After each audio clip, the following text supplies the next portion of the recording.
হে শিল্পী, পৰিৱেশ্য কলা হিচাপে অভিনয়ৰ এক সুকীয়া স্থান আছে। বিশিষ্ট নাট্যকাৰ অভিনেতা ফণী শৰ্মাই কৈছিল, ৬৪ কলাৰ অন্তৰত আছে আত্মপ্ৰকাশৰ চেষ্টা। চিত্ৰকৰে তেওঁৰ চিন্তা চিত্ৰত প্ৰকাশ কৰে, কবিয়ে তেওঁৰ কল্পনা ভাষাৰে প্ৰকাশ কৰে, ভাস্কৰে শিলত ৰেখা কাটি তেওঁৰ কল্পনাৰ ৰূপ দিয়ে, নাট্যকাৰে চৰিত্ৰ বিশ্লেষণেৰে নাটকৰ জেউতি চৰায়।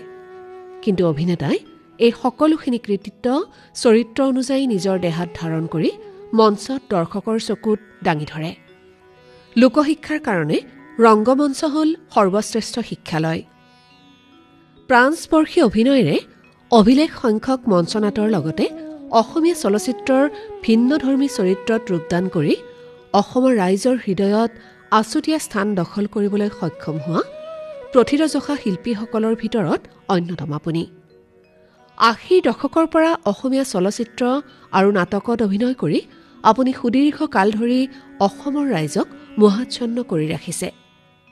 বৰ্তমানলৈকে আৱাহন, কহিনুৰ, অপৰূপা আদি কেইবাখনো ভ্ৰাম্যমাণ থিয়েটাৰ আৰু বহু অপেচাদাৰী গোষ্ঠীৰ নাটকত বলিষ্ঠ অভিনয়ৰ লগতে ভাৱনা, মাজনিশাৰ চিঞৰ, সৰাপাতত বসন্ত আদি নাট পৰিচালনা কৰি আপুনি সাম্প্ৰতিক কালৰ অসমৰ নাট্যধাৰাৰ প্ৰসাৰত আদৰণীয় ভূমিকা গ্ৰহণ কৰিছে।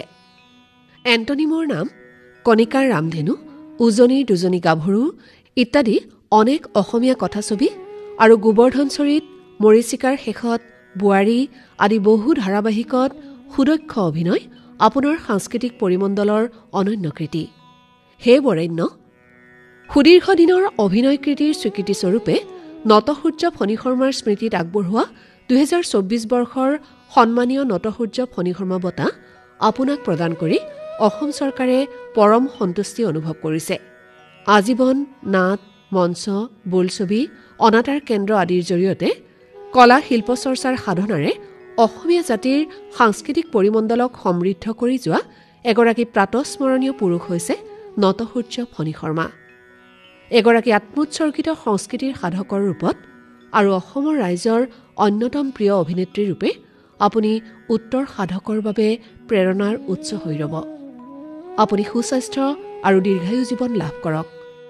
দেউতা সৰাগুৰি চাপৰি, অসীমত যাৰ হেৰাল সীমা, আইৰ চকুলো, শংকৰদেৱ, কবৰ আৰু কংকাল, মুখ্যমন্ত্ৰী আদি মঞ্চনাট আপোনাৰ অভিনয় প্ৰতিভাৰ অনন্য স্বাক্ষৰ। ২০২৪ চনৰ নটসূৰ্য ফণী শৰ্মা এৱাৰ্ড মোলৈ যচাৰ কাৰণে মোৰ সাংঘাতিক ভাল লাগিছে। মই একেবাৰে নথৈ আনন্দিত। আৰু এই সুযোগতে মই আমাৰ মাননীয় মুখ্যমন্ত্ৰী ডক্টৰ হিমন্ত বিশ্ব শৰ্মালৈ মোৰ অশেষ ধন্যবাদ জ্ঞাপন কৰিছোঁ।